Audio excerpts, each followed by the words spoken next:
guys, this DocuSign rooms I have sent out to the office twice. Do you guys have this? It should be in your email.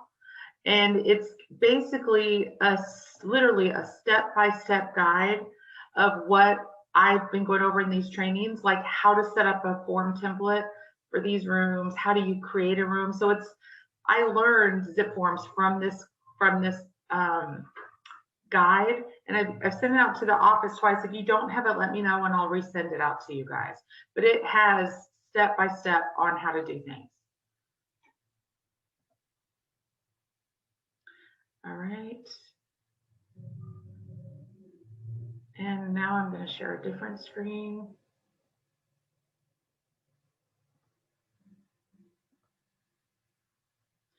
And I would rather you guys not be muted because I want you to ask questions, and it's torturous to teach a class on Zoom where I can't hear or see anybody. So I would rather have you at least talking to me so I know that you're getting something than to have you guys muted and hidden and all. So I need to make sure that you're getting that. All right. So, hey, Jackie. Right, so is everybody able to log into their room? Mm-mm.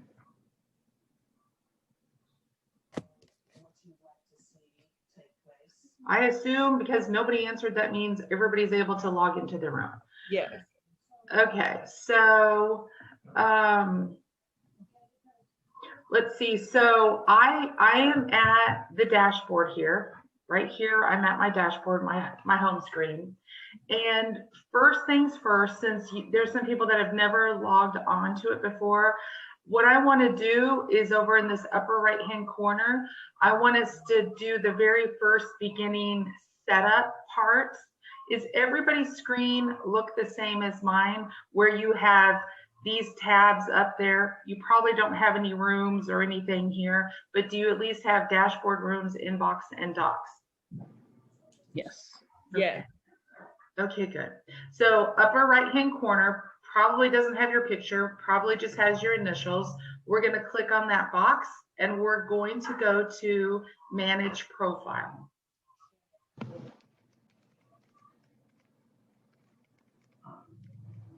Are most of you working along with, or are you just watching? Watching. Okay. I'm working. I'm trying to work with. Crystal, are you watching? Jennifer, are you watching, or are you guys trying to also work? No, I'm just watching. I can't do both at the same time with my computer. Okay, so that's really the best thing, because this is being recorded. So I'm just going to assume everybody's watching. I'm going to go through it very smooth. So when this recording comes out, you'll be able to follow it. And I really think that's the best thing. If you just relax and pay attention to what I'm doing, you'll be able to get back in and it'll make more sense, and you'll be able to do it easily yourself. Instead of trying to watch and do it at the same time, you'll get lost and it ends up being more confusing. All right, so we are in the profile, right, where I went to manage my profile, and we've got the personal, privacy, signatures options at the top. The personal tab is where you will automatically go, and all of this information should be accurate. Your name would be here, your email, your company and title, and your address. If none of this is accurate or correct, of course, you can just click on there and edit it, and then just go back.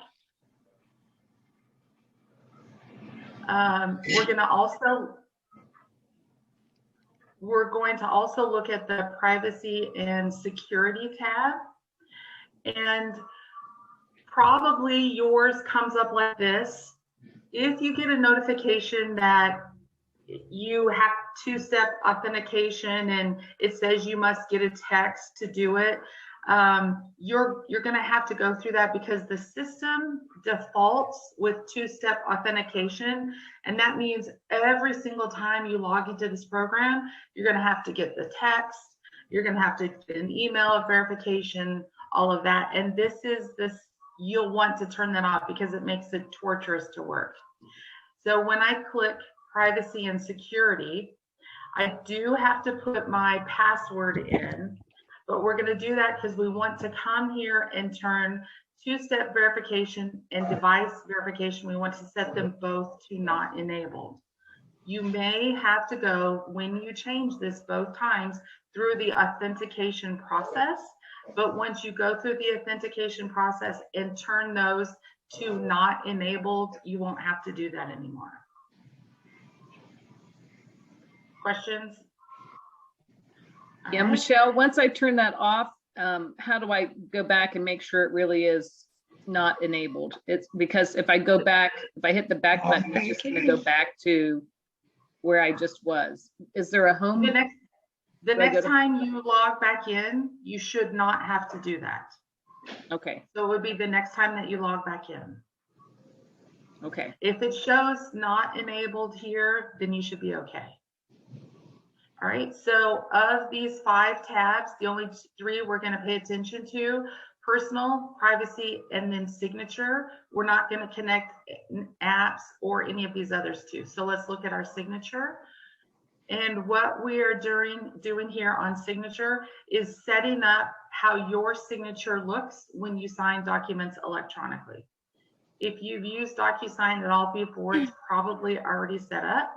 But if you want to add one, you would just select here, add one, and basically you're selecting the font that you'll use for your signature. All right. And then the other 2 we're not going to do. So you're just going to pay attention to those 3 things. Hey, Michelle, I did change language and region because it defaulted to Pacific Standard Time. All right, so let's look at that real quick. Maybe because mine was already set. There's someplace else that I had mine is set to Central. There was someplace else where that happened. All right, so let's go ahead and choose that. You passed it a couple of times. Yeah, I think it's under, Central Time. There we go. All right. That comes up someplace else though. Okay. So that did open a second tab, so we can close the tab and we'll go back to regular DocuSign. We're still going to work on preferences and settings. So I'm going to go back to my initial and we're going to go to preferences here.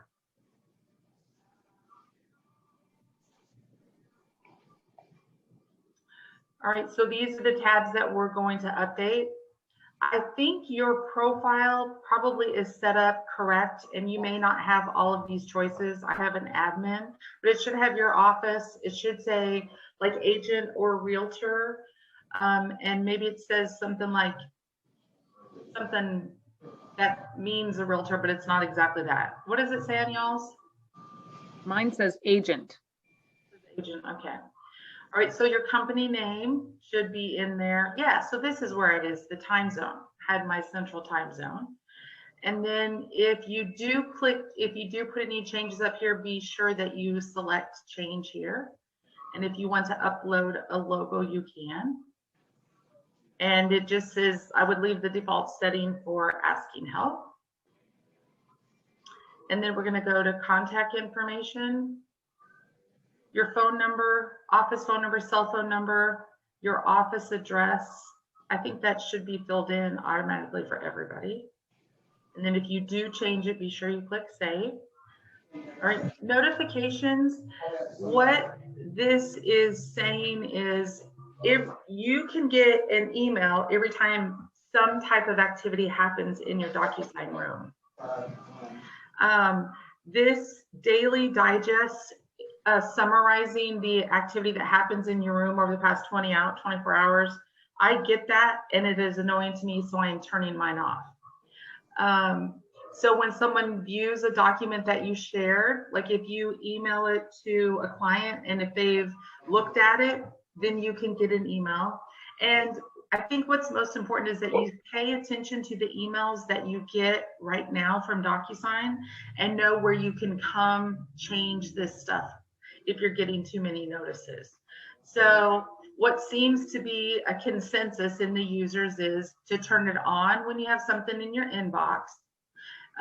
When someone adds or removes you to a room, when there's activity related to the envelope, when something's been submitted for an approval, and then a comment is made privately in a room, like if Julia or I send you a message related to something about your room, or if someone sends a message about something that you were talking about. If you change any of those, be sure that you select Save Changes. Now we're going to go to Inbox Details. I really love this feature. This inbox is how you can send documents from your email into a DocuSign room. So this what you're setting up here is the email address where you're going to send documents. So you can make this front part whatever you want. This automatically stays the same.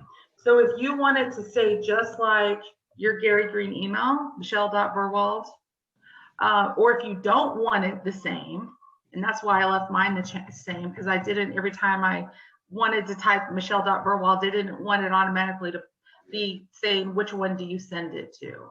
So I just left my michelle@mail.docusign.net. And that is the email address when you send documents into your DocuSign rooms that you're going to use. So that's what you're setting up. And who uses a fax number anymore? So we're not going to set that up. And integrations, yours should not have anything in zip forms, and that's how you want it.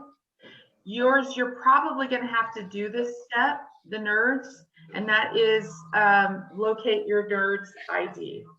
So if you probably have a button right here that says search for your nerds ID or find it or something.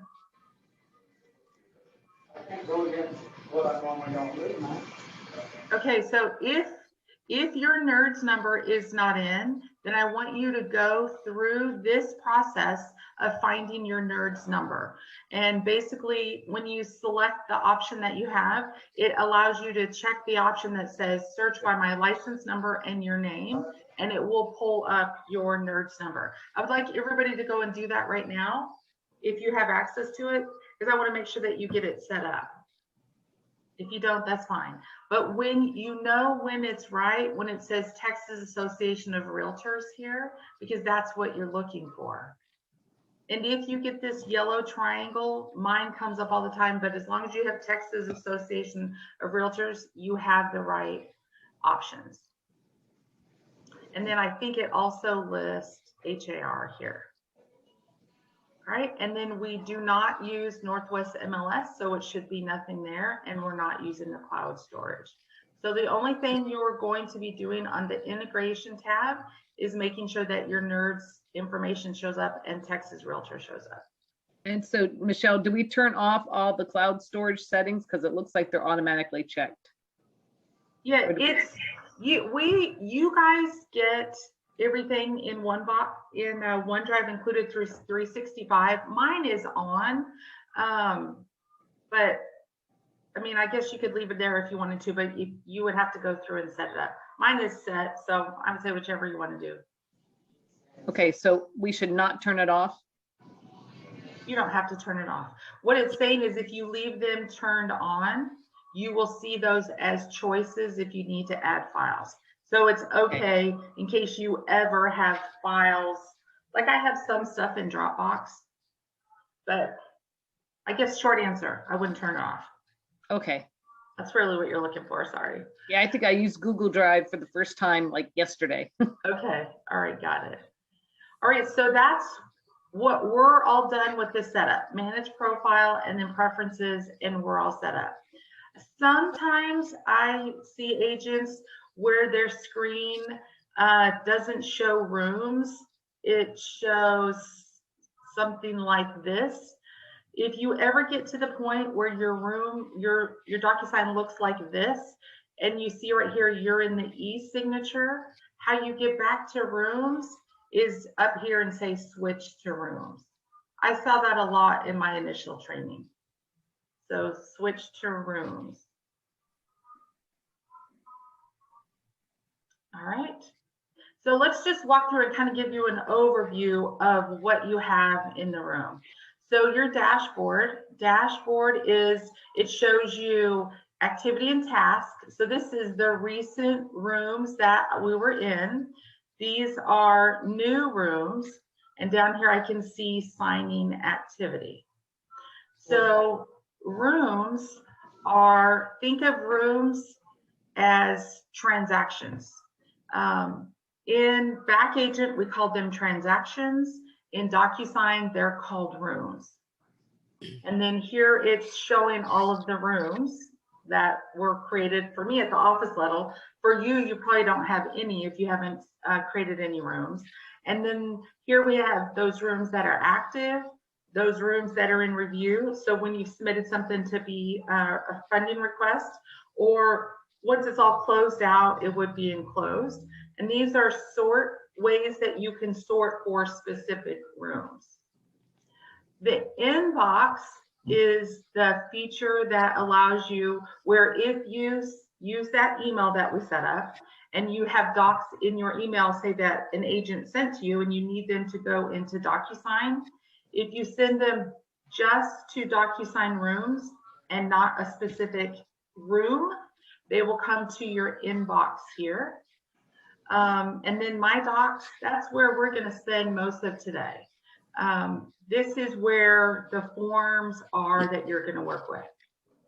Personal are the forms that aren't track or TAR or HAR forms. They're forms that you've created that you use over and over in your transactions. The most common one is sometimes there's an exclusion list that agents have created for sellers to fill in their exclusions. Or if you have the utility form where you're asking the seller to give utility information, this would be for that personal. Forms are just forms that come from the association or track, and they're categorized by groups. And then form templates, that's where we're going to actually work to set up your templates. And just like in zip forms, when you set up your templates one time, you don't have to go back and modify them again. Now, probably everybody's form templates, you don't have any forms here. What we're seeing are the forms that the templates that I have created as I go through and train. So here we have the template name, and then because the template name may be separate from the form name, but here's the actual true form name, and here's the last time it was updated. So as you're going through the process and creating templates, they will show up all here. If you notice, they are alphabetical. They are not by groups. In zip forms, you would create like a buyer template, and you had all of those templates together. Here, it lumps all of the templates together, and it's sorted by alphabetical. Because of that, when we make form templates, I would recommend that you put the form type in front of it. So if we're making buyer templates, I would call it buyer rep, or buyer funding request, or buyer IABS. Because if you don't, it's just by looking at these, it's hard to see, was this a template created for a buyer or a seller on forms when the same form would be used, you know, in different types of transactions. Right, so this is your list of templates. This is the process that I'm getting ready to show you that you're going to have to use to create each and every form. And unfortunately, you have to create templates one form at a time. So I'll show you this process, and you will use it over and over and over as you create, I don't know, 20 templates. So navigation for DocuSign Rooms is in the upper right, like most of zip forms was. So we're going to create a form template. And then what we have here are select a form. And when the DocuSign Rooms was set up, they made it groups based on how we do business. And what we're going to set up is our groups. So let me show you. So they put together like a buyer purchase, all the forms that you're likely going to need for a buyer transaction. Same thing, lease listing, all the forms that you're likely going to need for a lease transaction. So as an example, let's just go through today and work on buyer purchase forms. So I am going to pull up all of the forms that could be related to a buyer purchase transaction. Those that are marked red are considered required forms for the transaction. Again, they're alphabetical, not necessarily how we would use them, but they're alphabetical. I want to point out something that's important. All right, so if you don't know, Gary Green has their own buyer rep agreement, which is shorter than the Texas Realtor one. And it's, to me, it causes less problem with buyers. And that's the one that says residential buyer tenant rep agreement. The one that's provided by Trek, the standard one that most other people use, TXR means it's a Texas Realtor form. And both buyer rep templates are in this template. Let me find it. Hey, Michelle. Yeah. When I go in, I don't have that nice little create form template. I have add. It's probably because your NERDS number hasn't been set up yet, so you don't have forms to apply yet. Was your NERDS number in there? I put my NERDS number in. I had already found it previously and it didn't reject it. So I don't know if maybe I need to go out and come back in. I don't know. If you don't have this, or you're not in a different tab. I could have been like Shannon. Oh, maybe that's what it is. I might be in the wrong tab. Yeah. All right, so what I was saying about the rep agreement, this one Texas residential buyer tenant rep agreement is the TAR form, the long form, not the simple one like the Gary Green. So let's just start at our first template that we're going to make. We're going to make the affiliated business arrangement disclosure for the buyer. And it seems like you can check more than one, but sorry to say, we can only check one at a time. So we're going to check that we're going to use the ABAD, and we're going to start working on that. I'm going to pull up the form so we can fill it in. It is intuitive, at least, that knows that this is the buyer side, right?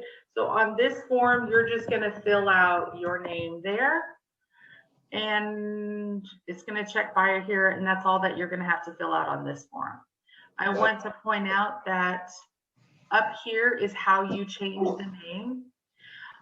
It's going to have a default name, but to me, the names are long and I don't look at them this way. So I decided I was going to change the name by selecting the pencil, and I'm going to call this Buyer ABAD.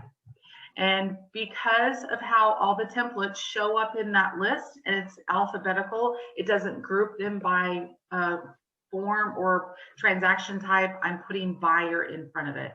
So Buyer ABAD.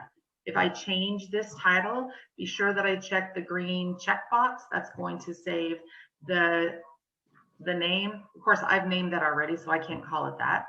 And then when you're done filling out the form, save and close.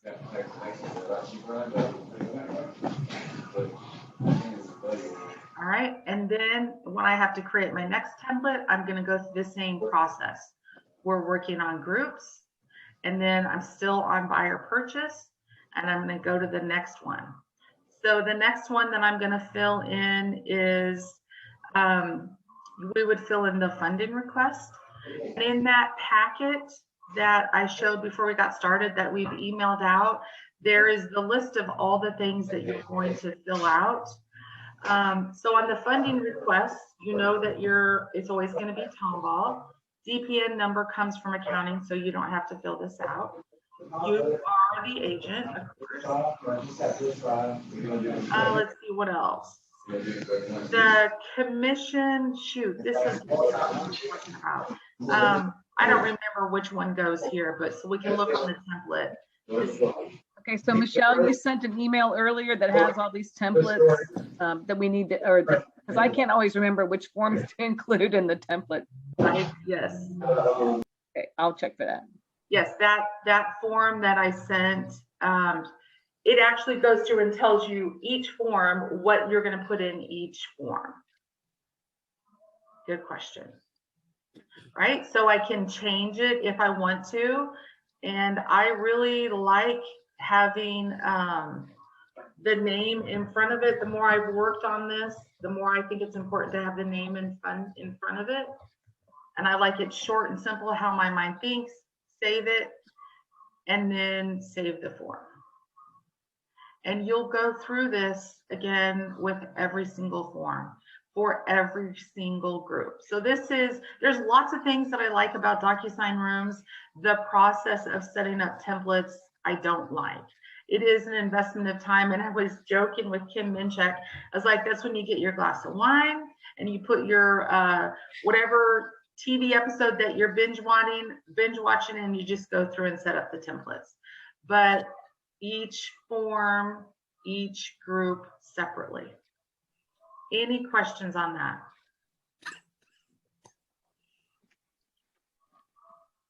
No questions? I guess we just got to do it.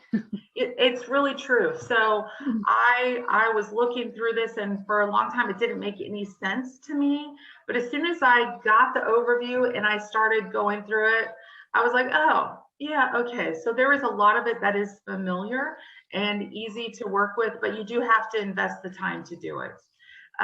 Going through the templates, everybody that has done it, yes, it is more tedious than I would prefer, but they're like, okay, yeah, fine, it makes sense.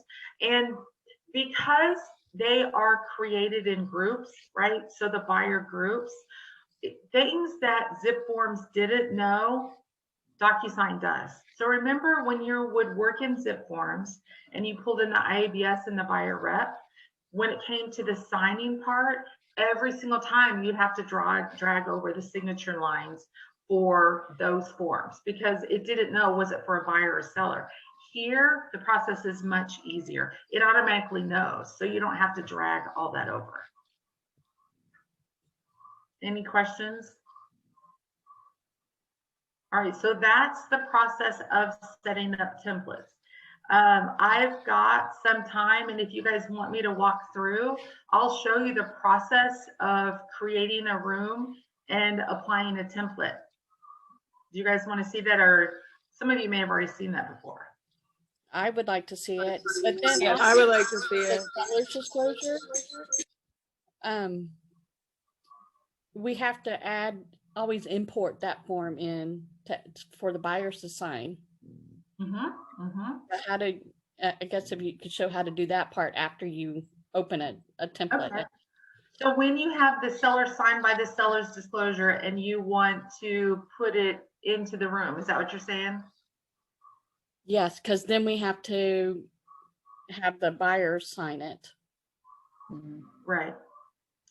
So, well, I'll show you how to do it. All right, all right, so we're gonna go to, right, dashboard is where we see the overview. Rooms is where we work with a room. And I have to tell you, I'm like a little nervous going, oh, am I gonna remember how to do this? Because I don't do it all the time. All right, so just remember navigation is in the upper right, just like in zip forms. So blue is, we're going to create a new room. All right, and then creating a room name. So you have an option to use the property location as the room name, like the property address. But let's think about our process when we're working with a buyer. A lot of times we don't know the address with the buyer. We just want to send them an IBS or a buyer rep. So I give them the room name as the buyer's name. So I'm going to call this buyer Bob. Okay, buyer Bob. And if you have a seller, you might as well use the address, correct? Correct. That's exactly correct. So the room owner, that should default to you. Now, this template is not template for forms. It's template for placeholders. So in zip forms, in back agent, right? So DocuSign Rooms is part zip forms, and what we just worked in was the zip forms part. But when we talk about placeholder and task, that is where DocuSign acts like back agent, right? Because DocuSign, we can create the forms and upload the forms and store everything in that one place instead of going to two different programs, right? So template here is not document template, it's placeholder templates. So it's the back agent part where you're going to put all of your signed forms, right? Your room role should automatically default to you and your name. The location, these red asterisks mean you have to have something in it. At this point, when we're working with this buyer, we don't know what address it's going to be. We know that he's going to be working in Tomball, if we know, and we know that it's Texas, and we may not know the zip code yet. So we can just put TBD on there. We will want to go back and update that when we have it. So once we put out the basic room information, then we'll click save. Great. My room has been created. And let me go over this. So this is my room. The first time you come in here, it is completely overwhelming. So what I recommend, until you are very proficient at it, these carrots mean that I can collapse all of this. What these are, I'm just going to collapse all of this. What this really is placeholders, right? So this is basically information about the room. And again, the asterisk means it's required. Information, oh gosh, I told you wrong. This is still just the details tab. Sorry, this is not placeholders, I messed up. So we're in the details tab, and it's taking information for the transaction.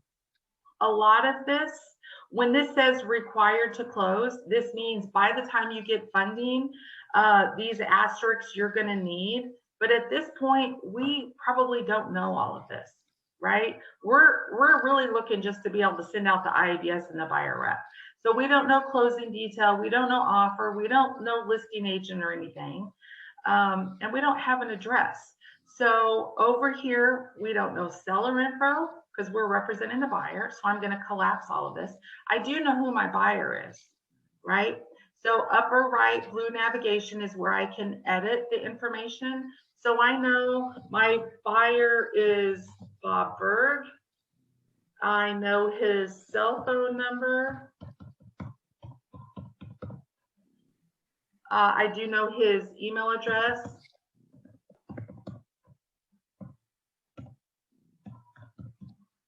And that's pretty much all I know. So I'm going to collapse everything else because there's too much stuff on this screen. And I'm just going to leave what I have. There's no listing agent yet. We haven't even found a property. So I'm just going to collapse that. I don't know a title company yet.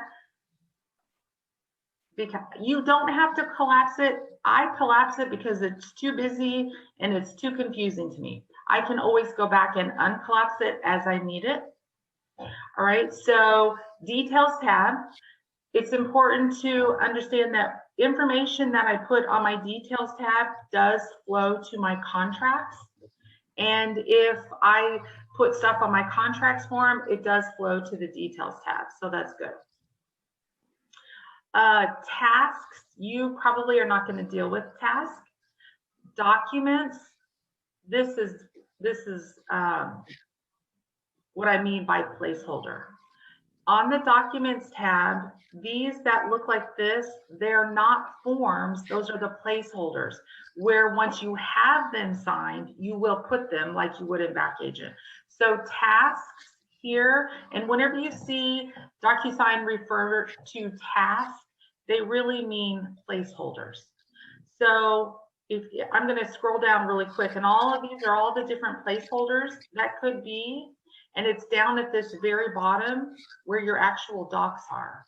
And because I don't like to scroll through all this stuff that I don't care about yet, it's too confusing, it takes up too much dang space, I'm going to collapse all of this stuff. Once I have my contract signed, then I'll come back and put stuff in there. But right now it's just junk in my way. What I really care about are the room docs, right? This is where I'm really going to care about. And you can see there's no docs in here right now. So the process that we're going to go to is over here under add. And this is where we're going to add the documents that we need. So we're going to add docs from, right? So Jennifer, this is where your question comes into place. So we can add docs that come from our computer, that come from DocuSign rooms, that comes from those other Google Drives or other places that we may have things stored. But for the sake of creating and adding our forms for the very beginning, we're going to use DocuSign forms because those are our templates. So it's going to pull up here all of my choices for the forms.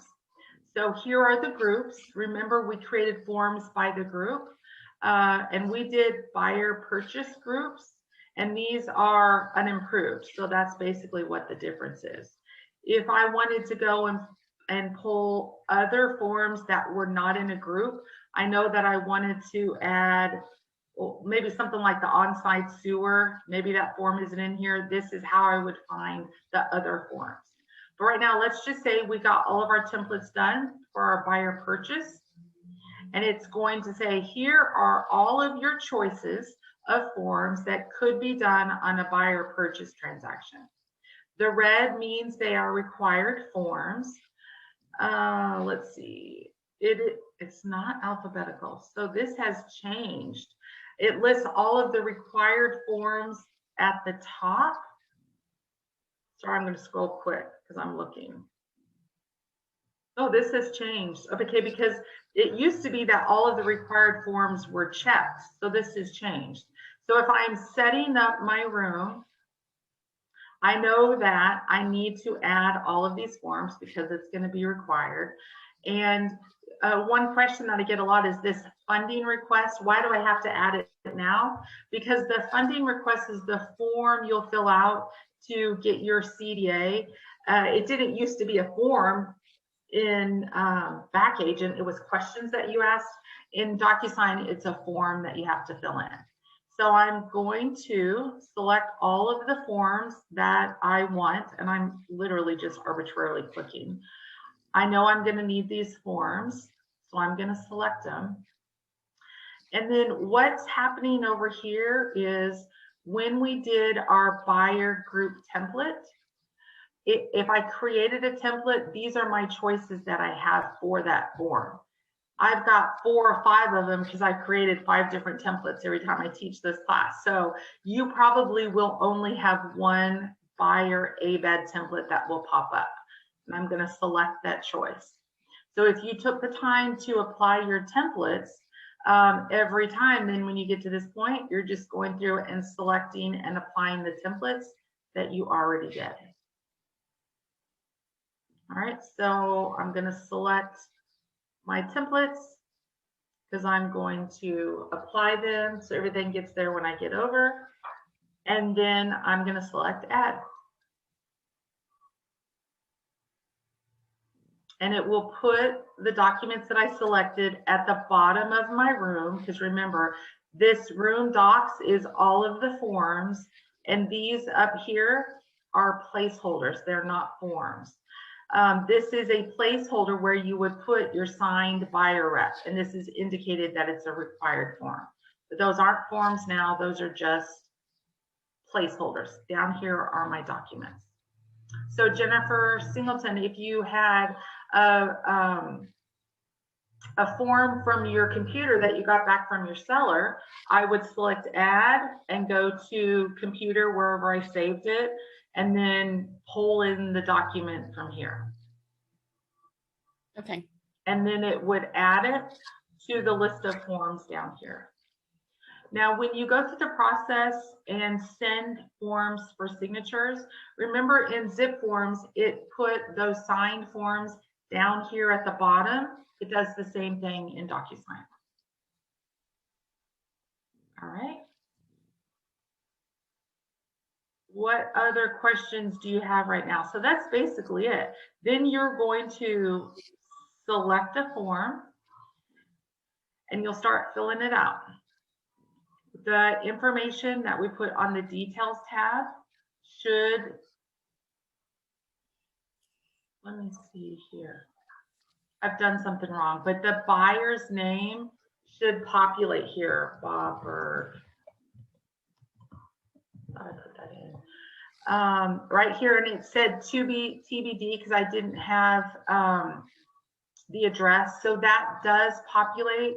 So if you printed a Blake form, the bummer is TBD will be on there. It doesn't make the form invalid, it just shows that.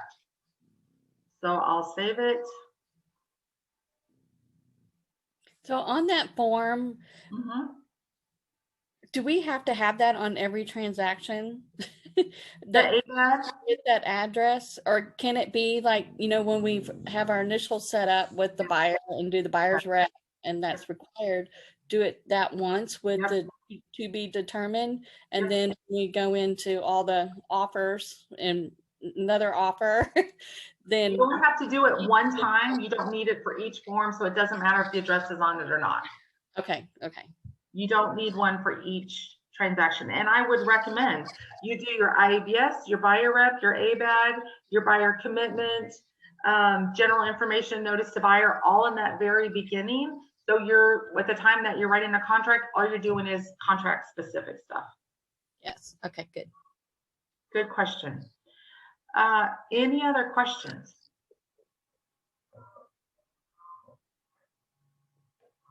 Hello? I guess that means nobody has questions.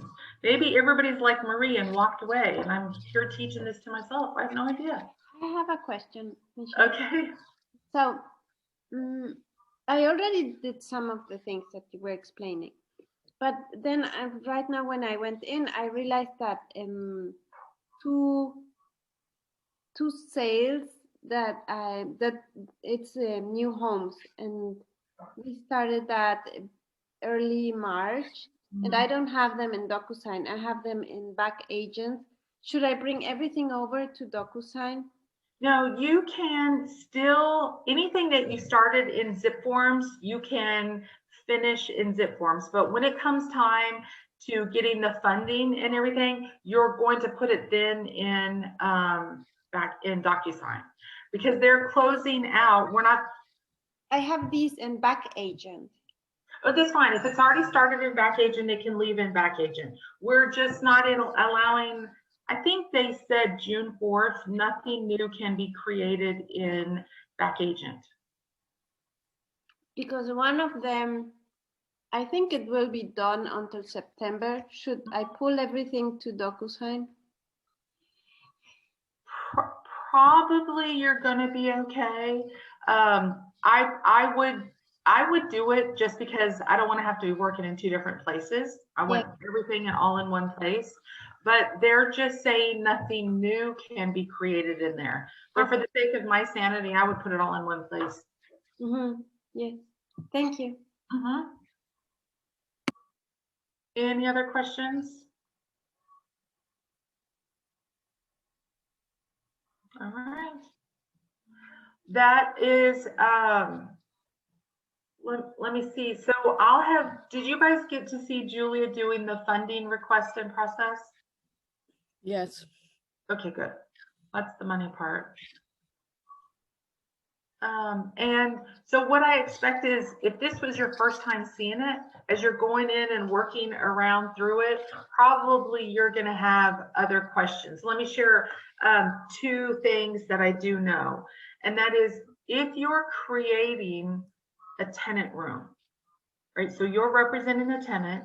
When you create a tenant room, right, in zip forms, we can have 4 or 8 different applications in there. In DocuSign, you can only have one application.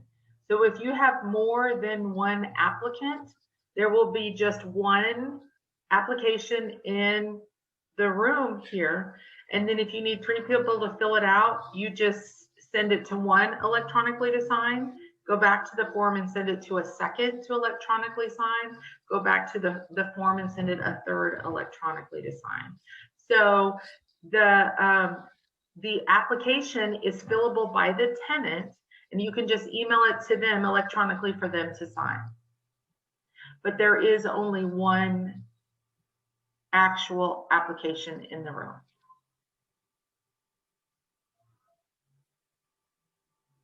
Any other questions? So you can't, how in zip forms, like we have multiple amendments. It's the one form and there was like a placeholder for amendment 1, and then you had to go and drop amendment 2, amendment 3. You couldn't do the same thing with. No, amendments, I haven't heard amendments being a problem. It's only for applications in the tenant room. Oh, okay. So that's, to me, this is just a glitch on that one thing, not all of those kind of forms. I have not heard that as a problem yet.